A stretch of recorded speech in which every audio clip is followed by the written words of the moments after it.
Bismillah ar-Rahman ar-Rahim. Welcome to this session on data structures and algorithms. This is our last session of this series. Today's agenda is primarily focused on one of the important data structures called graphs. So we'll get introduced to the graphs in this session. We'll talk about some terminology, and then we'll be talking about 3 different kinds of basic algorithms related to graphs. One category is graph traversal, that how we can walk through or process the graph. The second one is that how to compute shortest paths in the graphs. And the third one is going to minimum spanning tree, which will conclude this session as well as the course.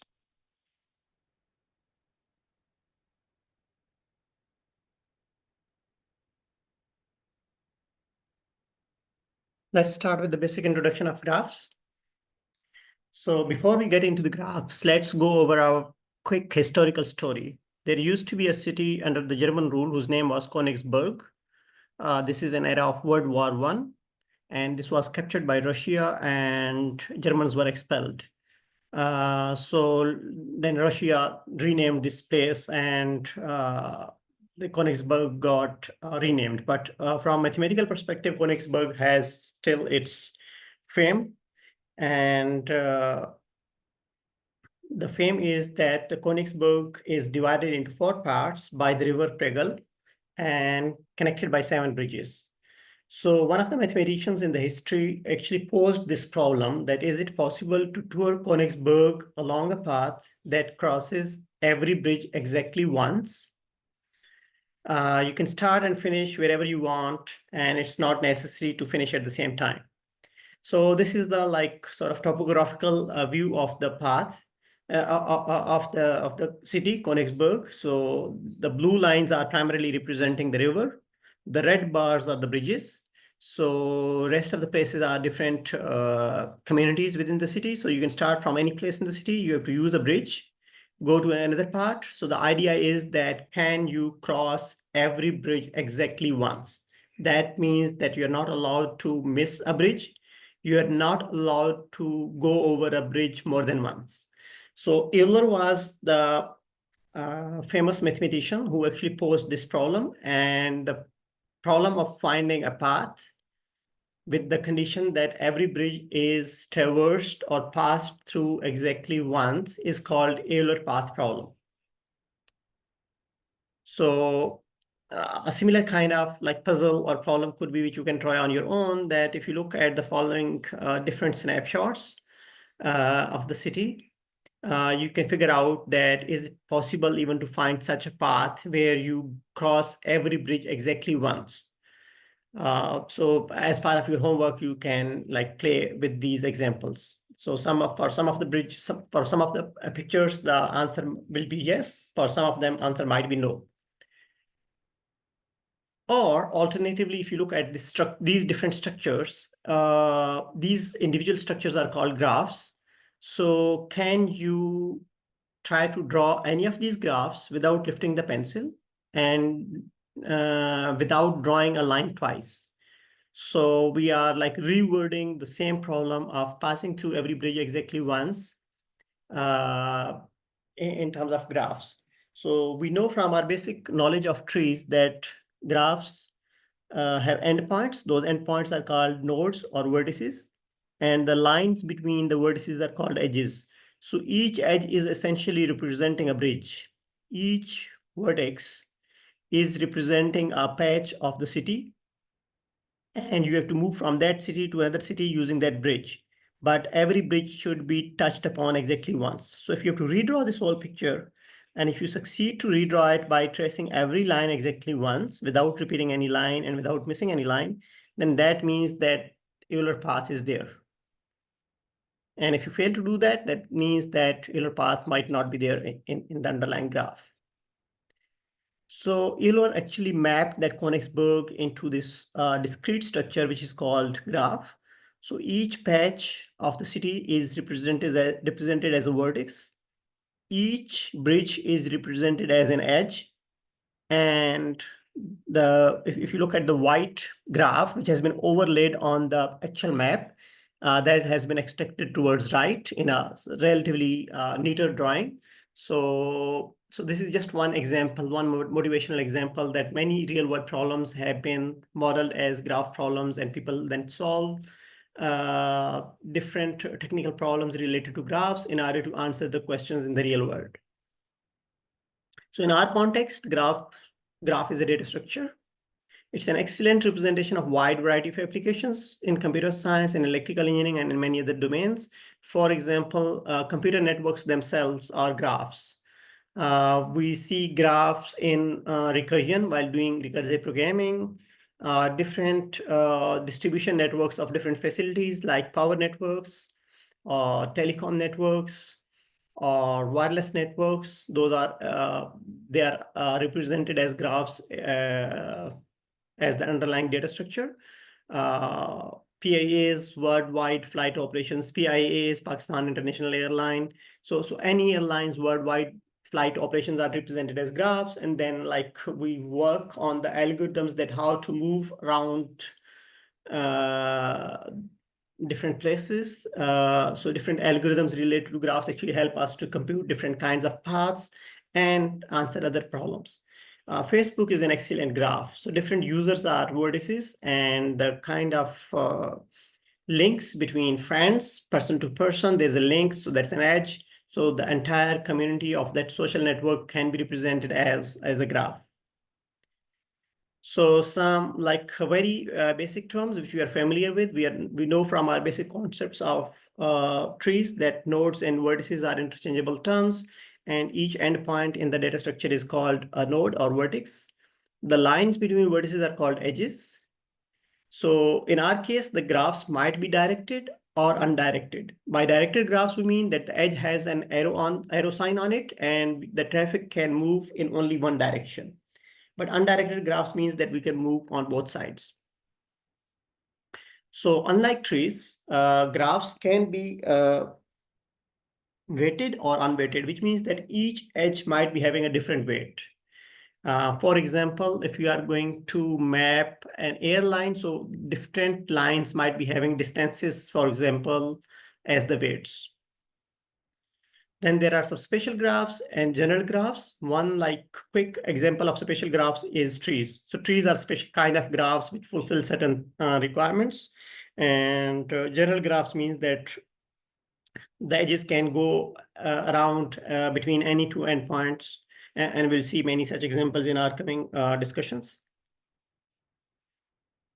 Okay, two vertices are called adjacent vertices if they are immediate neighbors of each other.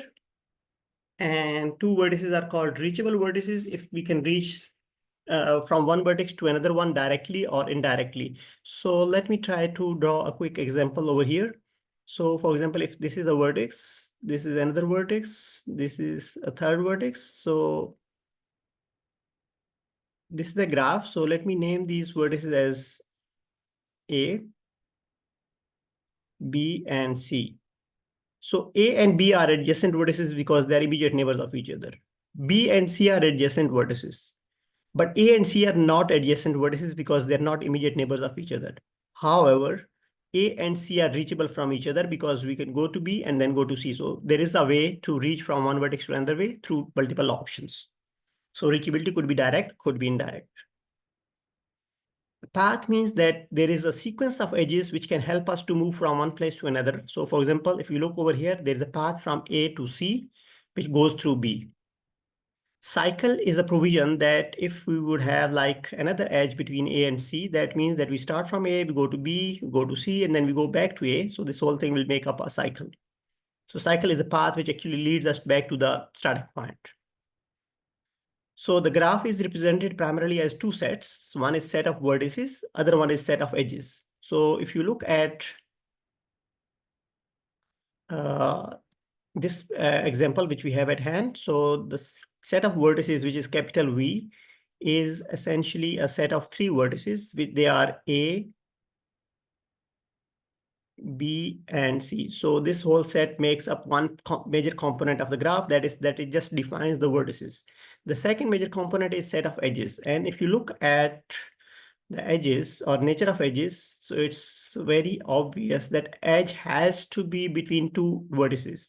So we represent an edge as an ordered pair of vertices. So for example, A comma B is a pair.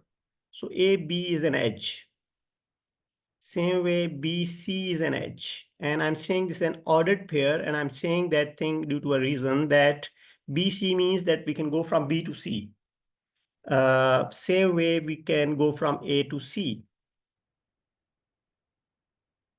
And because this particular graph drawn in the red color is an undirected graph, so we can also go in the reverse direction. So each edge is represented twice because each ordered pair represents only one direction. So CB is another ordered pair, which is different than BC, which means we can also go from C to B.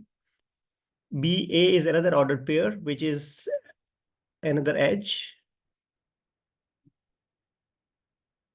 And same way, CA is another ordered pair. So technically there are 6 ordered pairs or 6 possibilities which directly connect endpoints using edges. So each undirected edge is essentially equivalent to 2 directed hidden edges at the back end. So this is how we represent. So once we have these two sets, we can always draw those kind of things as shown in the red color. So each graph is essentially characterized by a set of vertices and set of edges. So UV is an ordered pair which belongs to a set of edges where U and V are the individual vertices, which we have already talked about in purple, in the pink color. Okay, now as we see that the underlying data structure is essentially being represented in terms of its size by using two major variables. One is capital V, other one is capital E. Capital V is set of vertices, capital E is set of edges. So their cardinalities, their sizes matter in terms of computing different complexity functions. So for example, in terms of different algorithms of graphs, we'll be using capital V and capital E and their sizes to notate the complexity of any algorithm which we design as we go along. The reason is that sometimes the complexity is computed in terms of number of vertices, sometimes it is computed as in terms of number of edges, and sometimes it's computed as a mix of both of them. Two more kinds of paths. The last one is Euler path, which we've already talked about. Euler path is a path where every edge is traversed exactly once. Hamiltonian path is a path where every vertex is touched upon exactly once. We won't be like talking about algorithms of Hamiltonian path and Euler path in this course, but in your next course, maybe algorithms course or advanced data structures course, you might be getting in detail of Hamiltonian path and Euler path.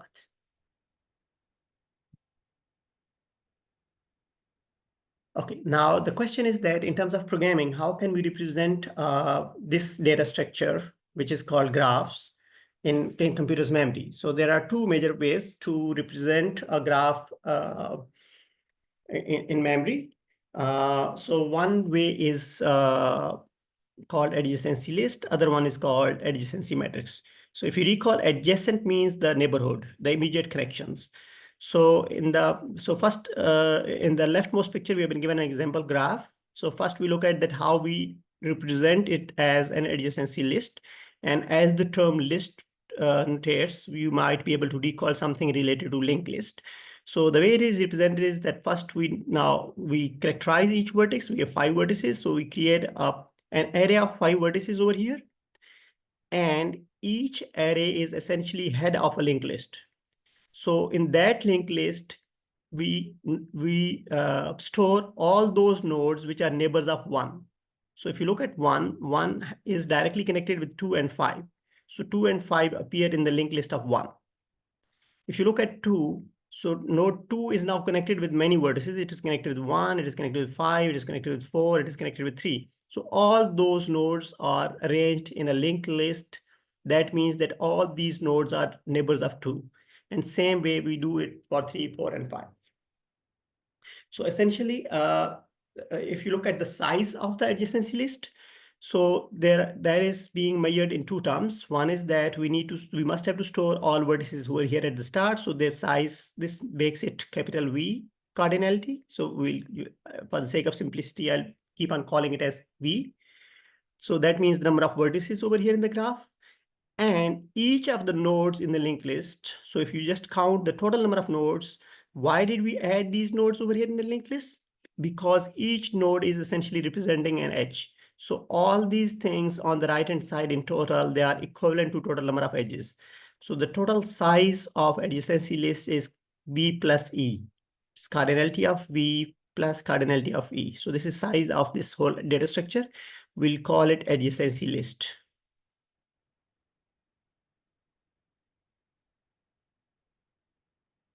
All right. So now let's look at the second alternate of representing this thing that is called adjacency matrix. In terms of implementation, that is a relatively easy implementation. So as the name says, it's called adjacency matrix. So matrix is a two-dimensional array. So this whole underlying data structure is a two-dimensional array.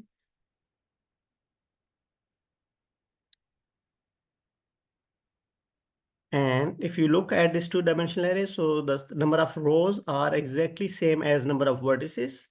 Number of columns are exactly same as number of vertices. So size of this matrix is V square, V cross V.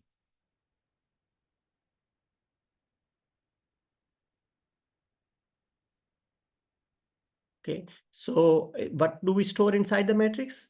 So if you look at this one, so if there is a direct edge from 1 to 1, we store 1. If there is no edge from 1 to 1, we store 0. If there is an edge from 1 to 2, so if you look at over here, there is an edge from 1 to 2, we just store 1 over there. If you look at from 1 to 3, there is no edge between 1 and 3, so we store a 0. If you look at, for example, at vertex 4 and vertex 1, there is no edge from 4 to 1. So 4, 1 is 0. That means edge is absent. For 2, there is an edge, so we store a 1 over here. So essentially, this whole matrix is an attendance sheet of edges. So if there is an edge between those two corresponding vertices, we place a 1 over there. If there is no edge, we store 0 over there.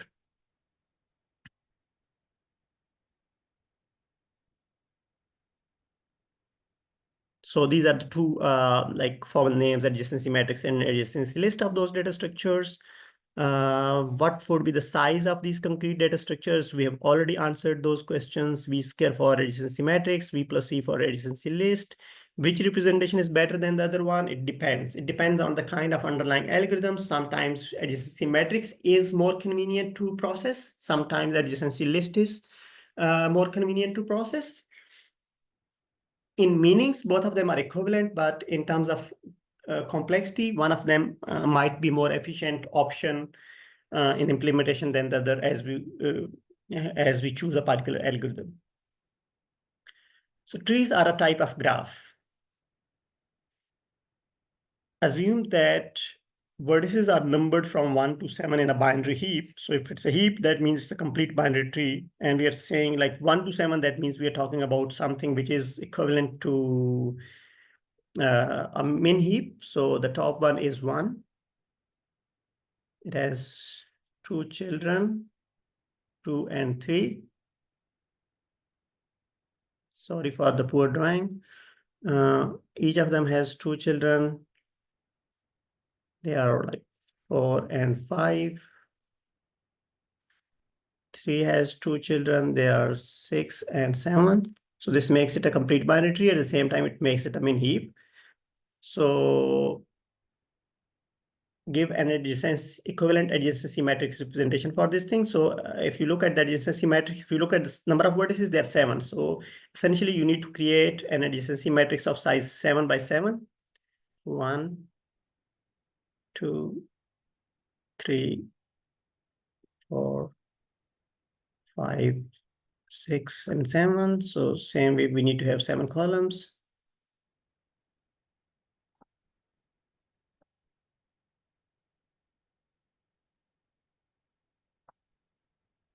Okay, let's try to label them. 1, 2, 3, 4, 5,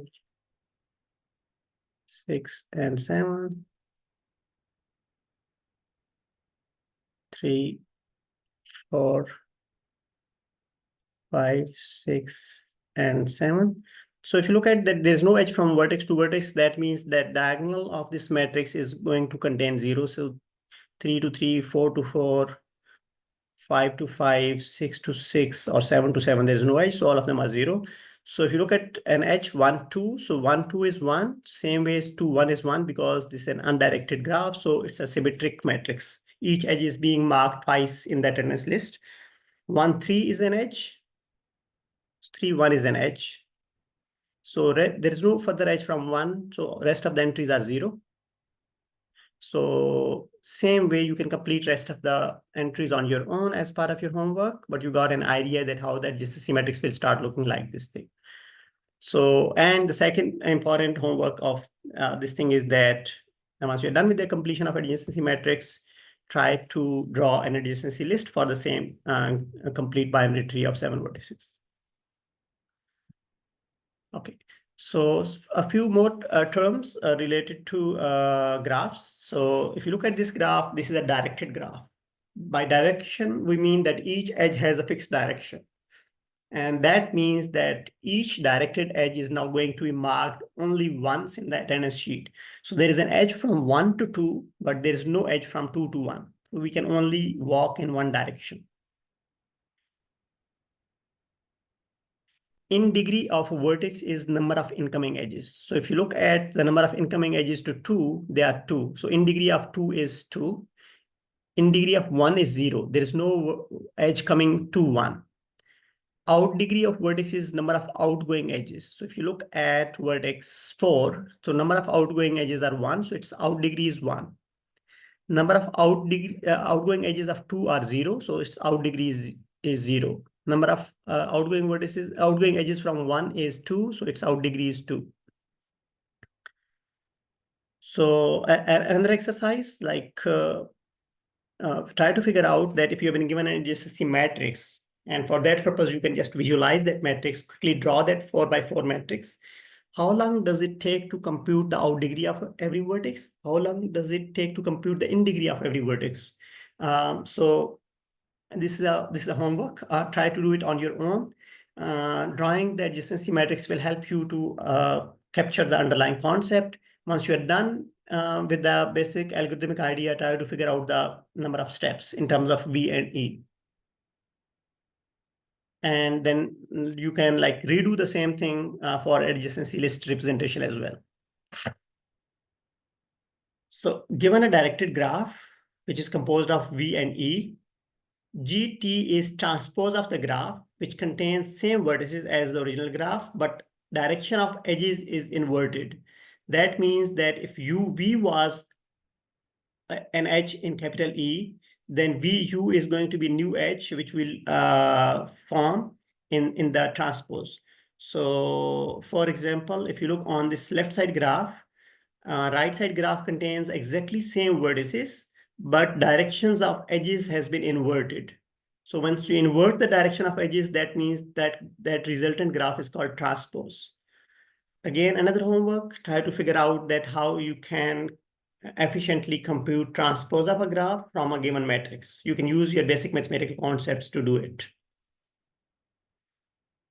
The square of a directed graph is notated as G square. If you look at the representation, G contains V and E, G square will contain V and E square. That means that number of vertices will remain unchanged. The only thing which will change is edges. And how the edges are changing? UV will be computed will be represented in E square if and only if G contains a path with at most 2 edges. What does that mean? That means that if you look at G, so it contains all original vertices and edges in black. Additionally, so if let me try to label 2 vertices as an example. So let's say this particular vertex is P. This particular vertex is Q. This particular vertex is R. So there is a way to go from P to Q using 2 edges. So if there is a way, then we directly connect them in the square. But there's no way to go from P to R in 2 edges. There are ways to go, but they include more than 2 edges. So there's no edge from P to R in the result.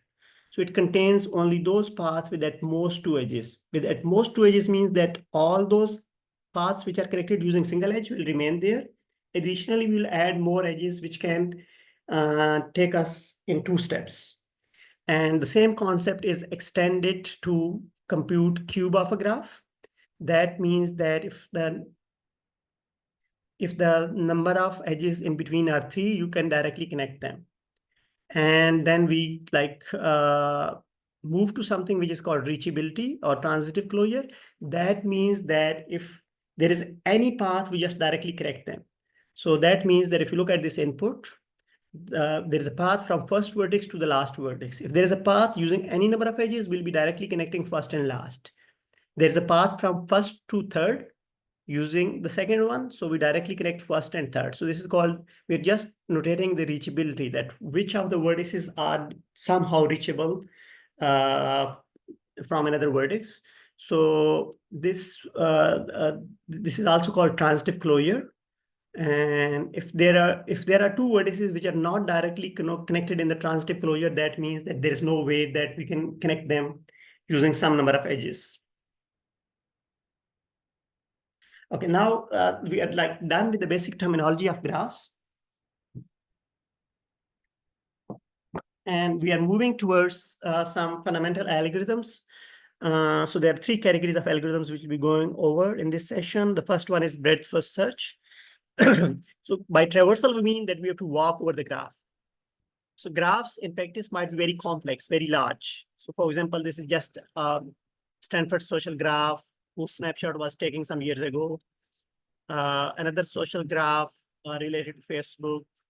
Different nodes are representing different people, different groups, pages, and then there are different connections between them. So social networks, web crawling, there are like immense number of applications of graphs. You can like explore them on your own. So let's start with this critical algorithm, which is called breadth first search. We will be using this acronym BFS very frequently, and people use it very frequently as well in literature and in interviews and in general discussion. So by breadth first search, we mean that we know a source, we know our start point, and our task is to walk over the graph. So how to walk in the graph using this particular strategy. As the name suggests, breadth, that means that you start from a point and then you explore all immediate neighbors. Then you explore neighbors of neighbors, and you keep on walking ahead. So the setting is that our source has been given, that is S. So 0 means that distance of S from S is 0. So distance of any location from itself is 0. And distance of other locations from S is infinity because we have yet to explore them. We don't know them. So we use a Q as the underlying data structure. So Q is initialized with S. S is enqueued.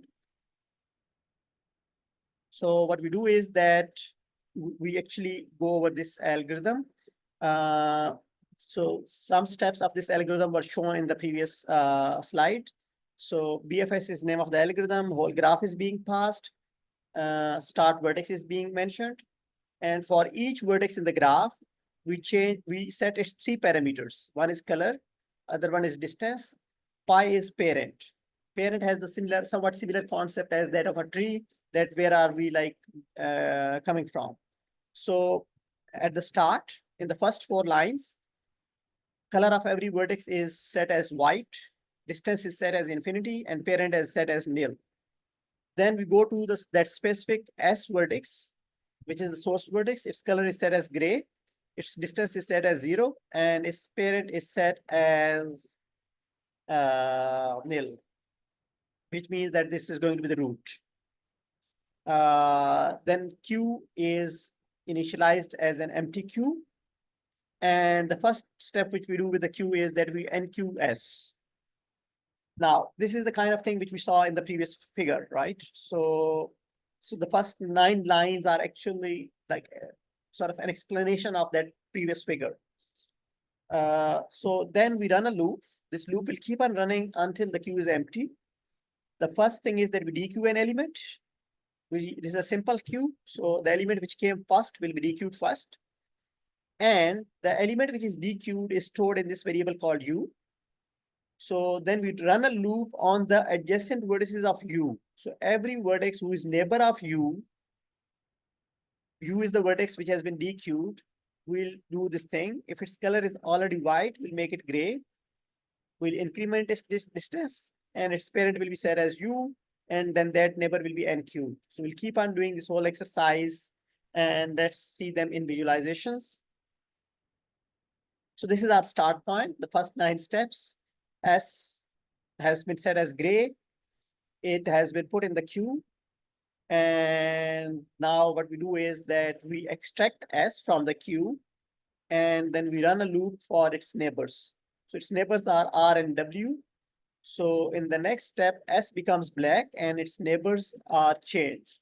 The changes in the neighbors are of 3 types. Their color changes, their distance was previously infinity. So now 0 plus 1 becomes the new distance.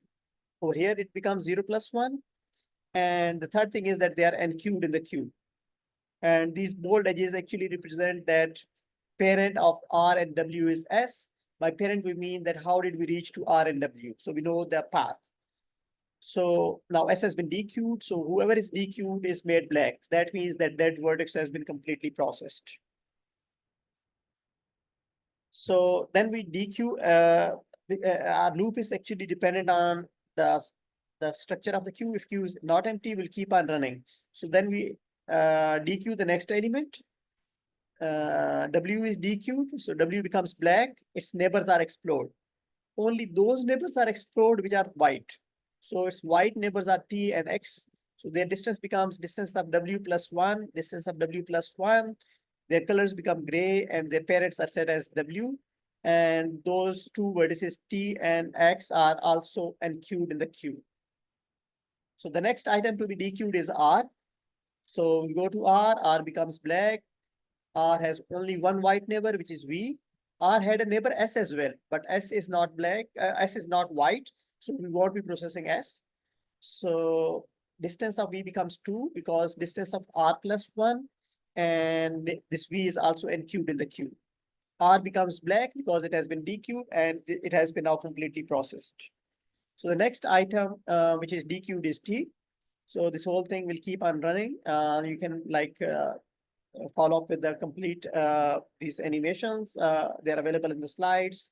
And I would strongly suggest that you can pause the video over here and complete this whole execution on your own. And then you can match your answers with the answers available in the slides. So at the end, the queue should be empty and all of the vertices should be black and the distances should be known, that what is the number of edges to reach to that particular vertex from S, which was the given source vertex. So then the algorithm stops. So this was the algorithm which we have just run through. This is called breadth first search. Its complexity is primarily, if you just look at the visualizations, the amount of time which we have spent, the complexity is proportional to number of vertices and number of edges. Why it's dependent on number of vertices? Because there are many things which are running for example, if you just look at this loop, this is running for every vertex.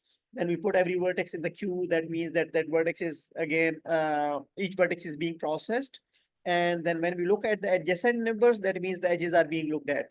So each edge and each vertex is contributing in the complexity. So we notate its complexity as big O V plus E.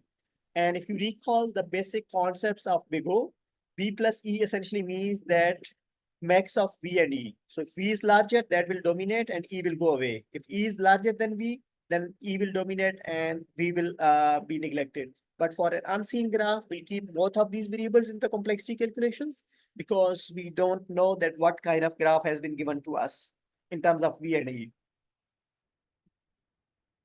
The second algorithm related to traversals is called depth first search. So depth first search uses 2 additional parameters in terms of its execution. They are called start and end times.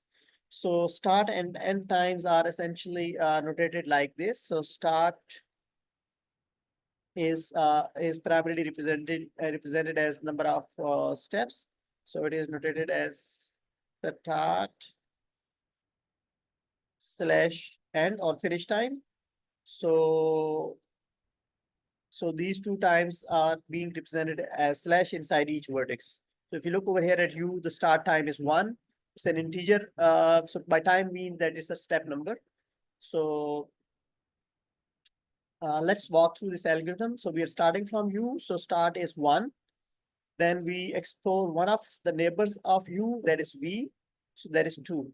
So unlike breadth first search, if it has started moving in one direction, it will keep on moving in depth in that direction.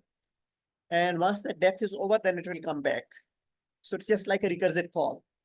So the next step number is 2. So start time of V is 2. And then we go to Y, start time of Y is 3. Then we go to X, start time of X is 4. Now, if you look at X, there is no further neighbor of X which has not been explored. There's no neighbor which is still white. So that means that we now need to close X. And after slash, we put the finish time, which is the next integer.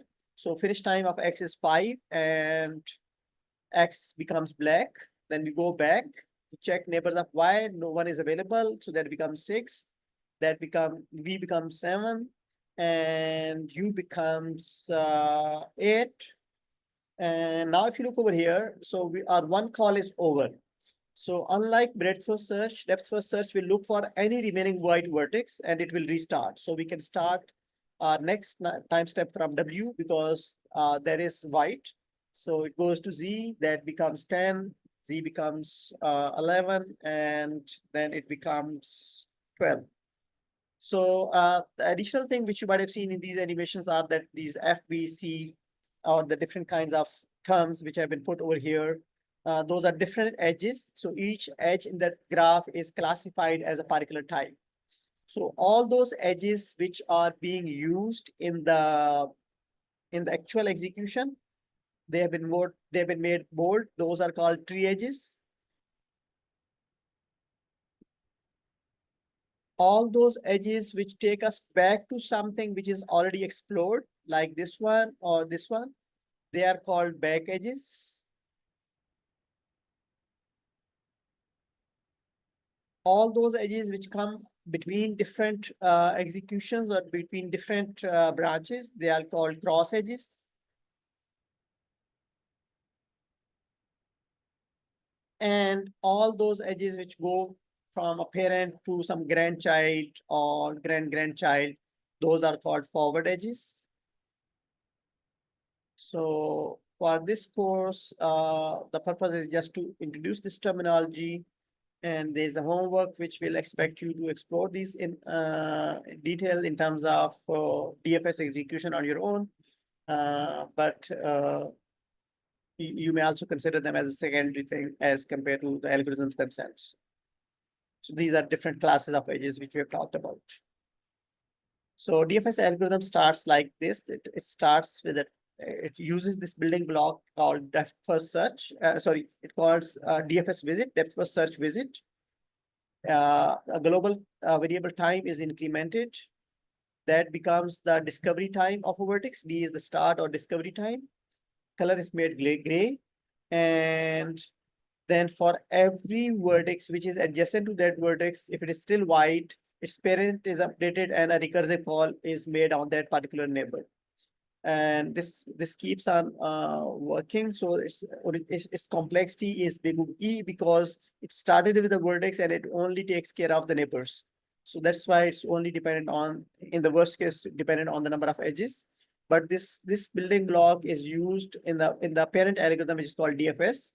And that DFS algorithm initializes everything somewhat very similar to what we saw in BFS. And then for every vertex, if it is white, DFS visit is called. So if in one call everything is processed, that's fine. Otherwise, it will restart as we restarted in that visualization. So the overall complexity of this algorithm becomes V plus E. So in terms of cost, it's same as breadth first search, but its nature of execution and nature of outputs is different as compared to BFS.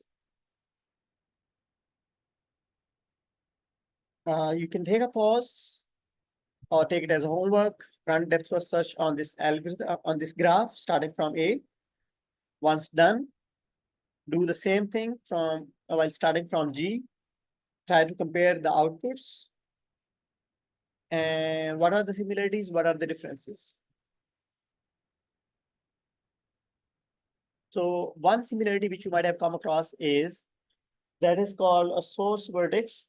And the source vertex is a vertex whose finish time is highest.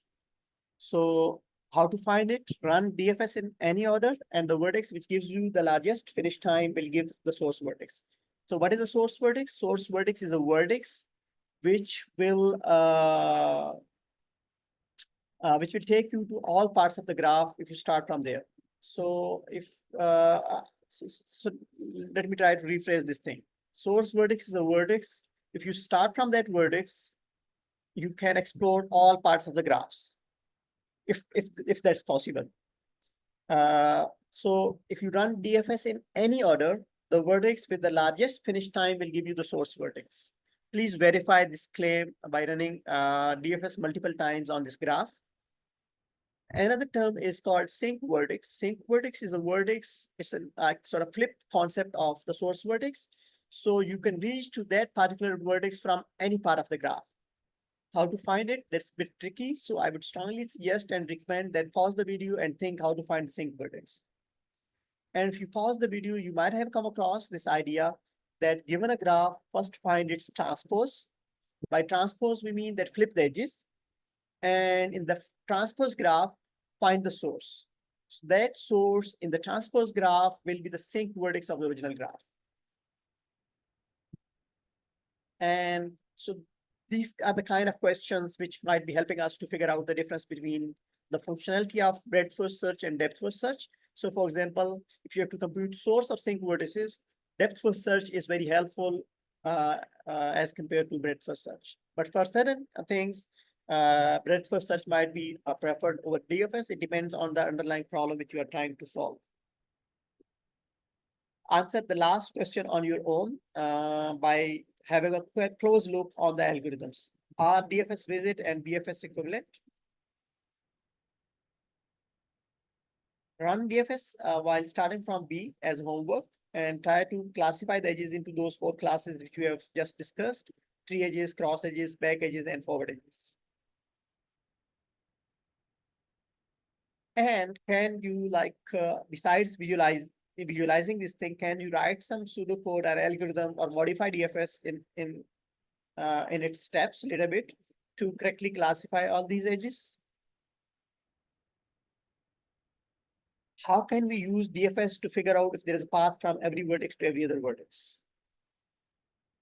Right. I would strongly suggest to answer these questions on your own, but I can partially answer some of them over here with you.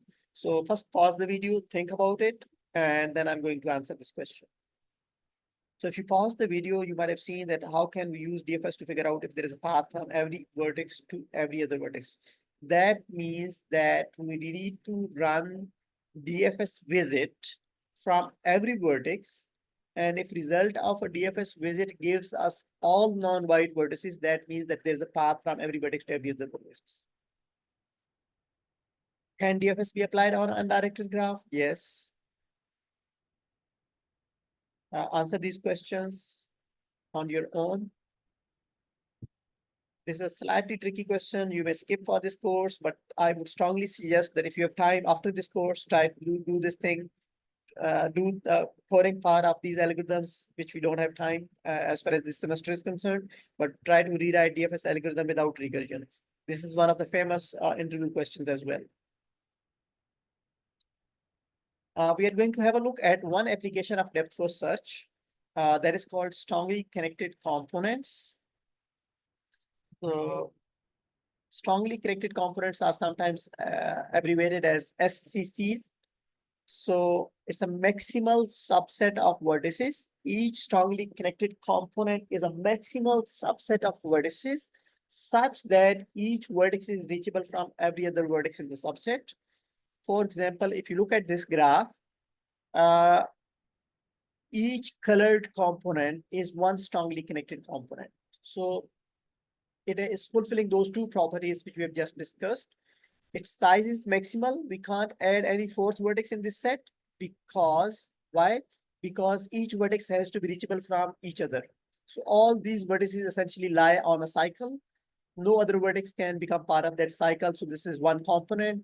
The second one is another component. Third one is another component. We are going to have a quick look on an algorithm to compute the strongly connected components. And the interesting idea is that depth first search will help us to do this thing. So the idea is that run depth first search on the graph in any order. So we run depth first search in any order. Call DFS to compute finish times. Step 1. Step 2 is compute transpose of the graph. We know both of these steps. The third step is that call DFS once more on the transpose with a small modification, but very critical modification. And that is that in the main loop of DFS, consider the vertices in order of decreasing finish times. So which means that on the transpose, we'll start from the vertex, which was having the largest finish time in the previous iteration. And we discovered this thing a couple of slides ago, that the vertex with the largest finish time is the source of the original vertex. So we start from that vertex after flipping the edges, and whatever is now accessible again, that makes one component. So the complexity is primarily complexity of DFS running twice. So 2 is the constant, so its complexity will remain same as the complexity of DFS, which means big O V plus E.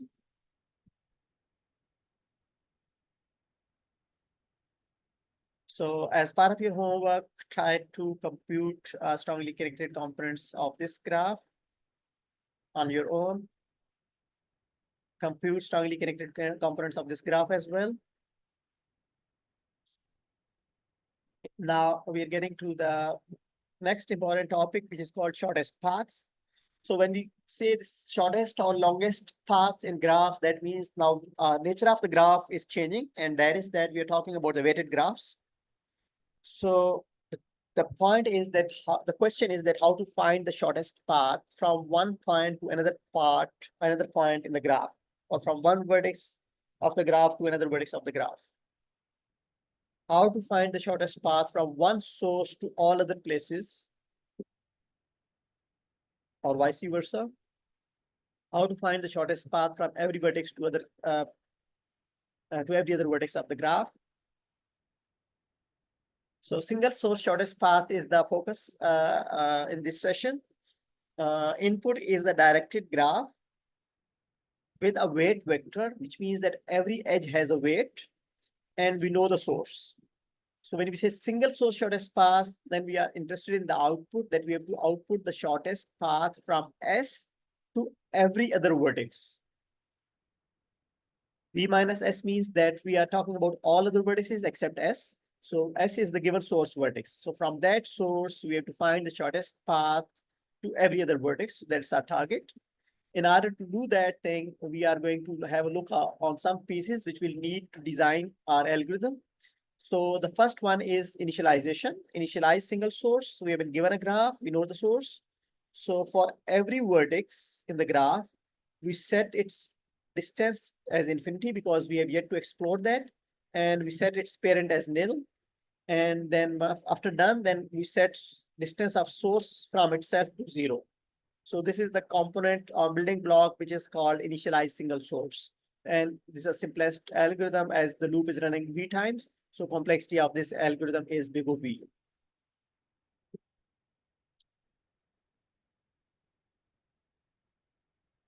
The next small algorithm is an if condition that is called relax. So we need to understand this terminology quite carefully. Relax is taking 3 parameters. One is U, which is a vertex. V is another vertex, and W is weight of the edge on UV. So essentially, this whole thing in the parameter is making a weighted edge. So relaxed is going to operate on a weighted edge, which starts from U, goes to V, and the weight is W. So this is a weighted edge as the parameter over here in this algorithm relax. And weighted edge is essentially being analyzed in this relax algorithm. So V is a vertex whose distance from S is known. U is another vertex whose distance from the source is known. So if V dot D is greater than U dot D plus the weight of that edge, That means we need to update these things. Let's have a close look on these notations in this visualization. So that means that this is u, this is v. So already known distance of v from some source is 9. Already known distance from S to U is 5. This is a new edge 2. So should we use this edge to find the shortest distance from S to V? Shortest distance from S to U is 5. So 5 plus 2 will make it 7. 7 is a shorter distance than 9. So if that is the case, we should update distance of V to 7. And parent of V will become U. Or the other situation could be that already known distance of V is 6. So 5 plus 2 is 7. That is not less than 6. So that will remain unchanged. We won't do anything. Now, after looking at these two visualizations, if you look at the pseudocode of relax, that makes more sense. V dot D is, if V dot D is greater than U dot D plus the new edge, then we update V dot D with U dot D plus weight of that edge, and we update its parent. Otherwise, if this if condition is false, we don't do anything. The previous distances will remain as the ideal distances. So we'll be using this relax as part of our algorithm as a building block. So the single source shortest path algorithm, which is so one of the very famous choices is called Dijkstra's algorithms. Dijkstra was a computer scientist who devised this algorithm. So in this graph, S is the shortest, S is the source, and the shortest distance from itself is 0. And rest of the shortest distances are infinity because we yet have to explore them. And all these numbers are the weights of those edges. So we start from S and we explore the neighbors. So in the neighborhood, we relax the edges. So 0 plus 10 is less than infinity, we update weight of t. 0 plus 5 is less than infinity, we update weight of y.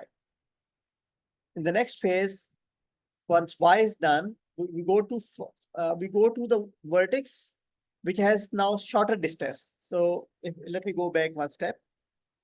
So all these vertices are going to be treated as part of some priority queue. So there's a small tweak in the BFS. BFS was primarily based on a queue. Now we are going to use a priority queue like a heap because the nodes which give us the shorter distances will be given more priority. So at the start, Q contains S, and that is the shortest distance. 0 is the shortest possible distance. So S is dequeued, and its neighbors are explored. Their edges are relaxed, which means 0 plus 5 is less than infinity. So distance of Y becomes 5, distance of T becomes 10. And now the vertex with the shortest distance, T and Y both go into the queue, which is the priority queue, but Y gets higher priority because its distance from the source is less. So Y is dequeued and its neighbors are relaxed. So now if you look at the neighbors, it has many neighbors. It has a neighbor T, it has a neighbor X, it has a neighbor Z. So 5 plus 3 is less than 10. So this edge is relaxed and weight of T is updated. 5 plus 9 is 14. It is less than infinity. It has to be updated. 5 plus 2 is less than infinity. It has to be updated. So in the next slide, all these get updated and you can see the updated weights. So the priority queue now fetches Z as the next priority element because it has amongst the known distances, it has the shortest distance from source 7 as compared to 8 and 14. So neighbors of Z are relaxed and the weights are updated. So then 8 and 13 are left. So 8 plus 1 is less than 13. So X also gets updated, becomes 9. Once the queue is empty, we have all shortest distances. And this is the algorithm, which is called Dijkstra algorithm. It initializes the source, puts all the vertices in the priority queue. And when we say extract min from the queue, that means that we are removing an element from the priority queue. So if priority queue is heap, then this task is going to be like log n kind of or log b kind of operation because vertices are in the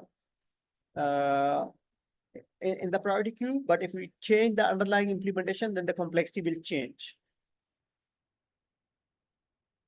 By underlying implementation, we mean that if we implement the priority queue using something like sorted or unsorted array as compared to a heap, then we might be getting into something which is not optimal.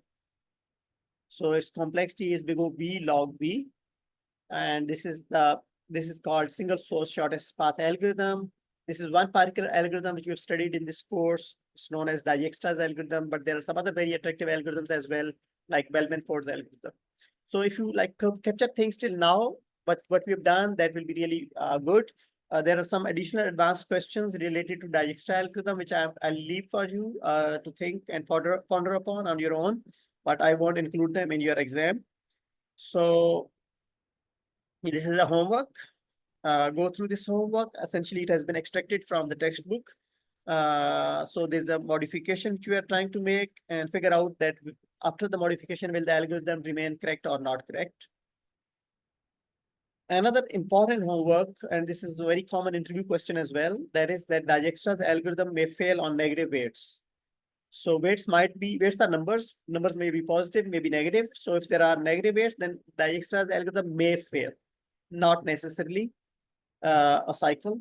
So try to figure out an example. So Bellman-Ford's algorithm is another alternate algorithm which will not fail, which we have not studied. So I'm not expecting you to really get into Bellman-Ford. But again, if you get time after this semester, before start of the next semester, on your own, and for the sake of your own interest and fun, you can explore all these questions. If you're done with the above two homeworks, then treat yourself with a nice break. Okay, we are getting into the last topic of today's session, that is called minimum spanning trees. But before we actually go into minimum spanning trees, there is a story. So I'll pause the video over here, go through this story on your own. So you might have gone through this story on your own after pausing the video. I can quickly read through for you again. Once upon a time, there was a city that had no roads. Getting around the city was particularly difficult after rainstorms because the ground became very muddy. Cars got stuck in the mud and people got their boots dirty. The mayor of the city decided that some of the street must be paved, but didn't want to spend more money than necessary because the city also wanted to build a swimming pool. The mayor therefore specified two conditions. Enough streets must be paved so that it is possible for everyone to travel from their house to anyone else's house along paved roads. The paving cost should be as little as possible. Question number one, is it talking about the shortest path problem? The answer is no, because this is not trying to optimize the walk of people from one endpoint to another endpoint. It is just saying that we just need to facilitate people so that they can somehow get connected through the paved streets. But the total cost of all paved streets or paved roads should be as little as possible. So this is the kind of muddy city. And the task is to pave some roads such that the total cost is minimum. So on the left side, you can see that all these numbers are essentially representing weights or distances of different streets. And amongst them, we have to choose some of them which can get this whole thing done. So another possible application could be that we have to lay down a computer network. So there are different possibilities to lay down the network. So for example, if we lay down all these black edges as part of the network, then there is going to be a lot of additional cost or redundant cost or repeated cost, which might have been avoided. So if we only connect some of them, like using these bold edges, that gives us that everything in the network is now connected. If not connected, we can like add one more edge. So, but there are some duplicate connections which we can easily avoid, like this one. So these two computers are actually connected through this path, so we don't need to compute them directly. So we are essentially optimizing a network distribution. So there are some number of vertices and number of edges. So number of vertices are the endpoints, edges are the possible connections. So WAPDA is essentially the power company, or like it's called water and power distribution in Pakistan. So if you have to lay down a network of WAPDA connections amongst n villages of district Mianwali in Pakistan, how would you plan the optimal way of network distribution such that no village is left and your total cost is minimum? So if this is the map of the town, map of different villages, each vertex is a village, each edge is a possible connection with its cost. So the number of villages over here in this example is essentially number of vertices. Number of individual routes of cabling are number of edges, and our task is to find minimum possible total cost answer such that every village somehow gets connected, but our total cost is as small as possible. So this actually takes us uh, to our exact problem, which is called minimum spanning tree. So spanning tree is a tree which spans all vertices of the graph, which means that covers all vertices of the graph. And I said it's a tree, which means that cycles are not allowed. And minimum spanning tree means that the total cost of the tree should be as small as possible. So this minimum spanning tree algorithm, which we are using now, this is one of the possible choices. This starts with the smallest edge. It sorts all of the edges and goes with the smallest edge. If that edge is not between two already connected components, so H and G have not been connected. So we put this bold edge between them and we pick word edge with edge, this edge, which is between H and G. Then we pick the second smallest edge. So I and C are not connected, so we connect them. Then we pick the third smallest one, which is again between G and F. That is only picked if they have not been already connected. So if you look at the bold edges, I and C have been connected so far. H, G, and F have been connected so far. So we go for the next smallest, which is 4. So there are two 4s. We can go with either of them. A and B are not connected, so we pick this 4. We go for the next 4. C and F have not been connected, so we pick this one. Now the tricky part comes in. The next smallest is 6, and 6 is between I and G. So 6, I and G are already connected through some optimal paths. So 6 should not be picked. If 6 is picked, this makes a cycle. If it makes a cycle, this won't be a tree. And this will be just a redundant or repeated task or repeated cost. So in terms of modicity, I and G have some paved roads. So we should go with that path and 6 should be skipped. Then we go for 7. So this 7 is picked, this 7 is ignored, and then you can come this whole like gives us the next, then 8 and then 9. So all those edges which are between already connected pieces, they are ignored, and then this gives us the final plan. This final plan of bold edges is called minimum spanning tree. Couple of comments. How many edges does this answer have? Because there are V vertices, so tree must have V minus 1 edges. So it must have to have V minus 1 edges. That's one thing. The other thing is that what is the total cost? So we can add these edges which have been picked, and that will give you the total cost of laying down that Wapner distribution or any distribution which whatever is being represented by that graph. Is it optimal? Yes, this is optimal. Is it minimum spanning tree? Yes. This algorithm or this strategy is called Kruskal's algorithm. This is one of the techniques to compute minimum spanning trees. There are some alternates as well. One alternate is called Prim's algorithms. That's also very famous. If you have interest, you can explore that on your own, but in the interest of time, I'm skipping that part. So this minimum spanning tree Kruskal's idea has been laid down in this pseudocode, which is not very complex. It uses some basic features of set theory. So try to digest the pseudocode on your own. Its complexity is E log E because of the underlying complexity of sorting the edges. So that is step 4 is the most expensive task. So from our sorting algorithms, you might be able to recall that, for example, heap sort or merge sort gives us n log n complexity. So n is over here edges E. So the complexity is E log E. So rest of the loops around this whole task are not that complex. So let me do it for you quickly here, that how the complexity is being computed. So if you look at the first loop,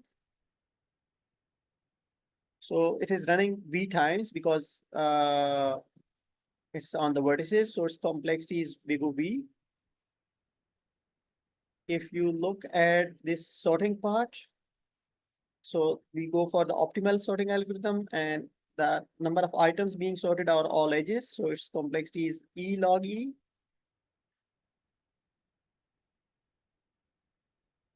If you choose a bad sorting algorithm, then the complexity of the whole algorithm will change.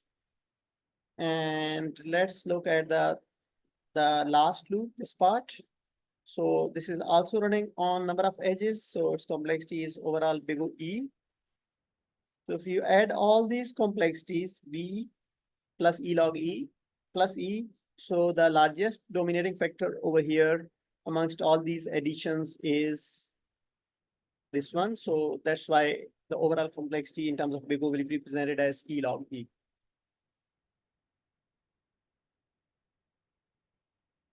So most of the figures I've borrowed them, copied them from the famous book of MIT Press, Introduction to Algorithms by Coleman.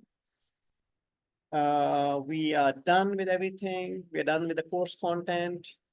Believe me, we have actually covered a decent amount of course contents as compared to a regular semester course, just because of your hard work, your patience, your consistency, and attention throughout the course. Many of you remained very much involved in the discussions. I'm very grateful to you, and it has been really a pleasure to interact with you and offer this course to you. So my very best wishes for your future plans.